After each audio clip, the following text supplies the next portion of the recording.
Familiar faces you saw entering the home, to pay their utmost last respects. Good morning to you. Yes, indeed, you are correct. We are outside the private residence of Archbishop Emeritus Desmond Tutu. It's still a bit early. We haven't seen any people coming through to pay their respects this morning. But as you can see, security has been tightened somewhat. I'm going to ask my colleague Pam Zokufa just to show you how far the barriers stretch this morning.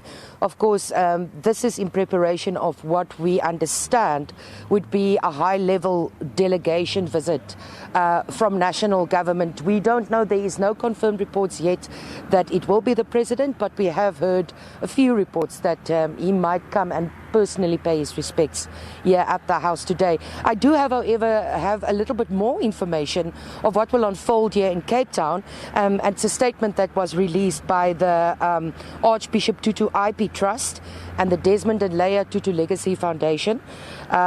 These are plans that they say are confirmed. There are other things happening as well, but these ones are confirmed. Every day, the bells of St. George's Cathedral will ring for 10 minutes starting at midday. And as you all know, St. George's Cathedral is known as the home of Archbishop Desmond Tutu here in Cape Town. He was, of course, the Archbishop of Cape Town himself and became Emeritus Archbishop Desmond Tutu after his retirement. So the bells will ring for 10 minutes, and the current Archbishop Thabo Makgoba is asking that people will pause during that time and reflect on the life of Archbishop Desmond Tutu and the teachings he left us. And then also we understand on Wednesday there will be the Diocese of Pretoria and the South African Council of Churches will hold a memorial service in the capital city. That's confirmed for Wednesday. On Thursday, there will be an intimate gathering, an intimate evening of friends of the Arch and Mrs. Leah Tutu. Now, whether the media will be allowed to that, we don't know yet. It says intimate, so we assume that would be a private function. And it says here on Friday, Archbishop Tutu will lie in state at the St. George's Cathedral ahead of his burial on Saturday, which will be led by Archbishop Thabo Makgoba. So these are the events that will unfold in Cape Town. We understand that Archbishop Tutu's last wish was not to make his death and passing a long drawn-out affair. He wanted it all done within 7 days, and we understand they are waiting for family members from abroad to arrive in Cape Town from America, and that's why the program is stretching until Saturday. But he never wanted it to be a 2-week-long thing. He wanted people to pay their respects and him being buried within 7 days of his passing, and that will happen on the 1st of January. Archbishop Tutu will be laid to rest from the St. George's Cathedral, where he led so many prayers, speeches, and from where plans were made, among others, for the Peace March in 1989. So very significant that it will be buried from there.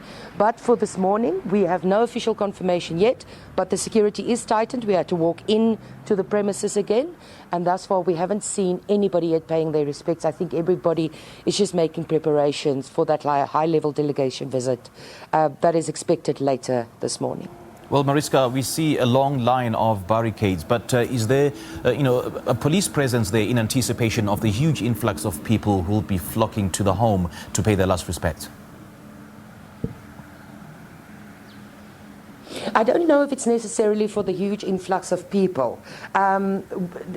We've been greeted very, very friendly by everybody here at the home. We've not been chased anywhere. I do not think that's necessarily for the huge influx of people. It might be. It might be that they know that people might be coming from today. It is a public holiday still, so people are free for the day. We've not heard anything about huge groups of people coming through.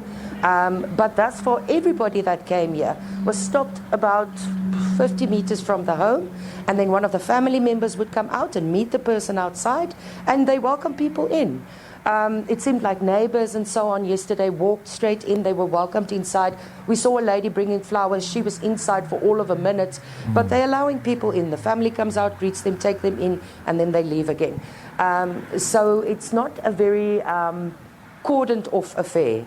Yesterday people were certainly welcome, but as you rightly say, from today onwards there might be larger numbers of people coming through to pay respects. All right, Mariska, great chatting to you. Thank you so much for that update.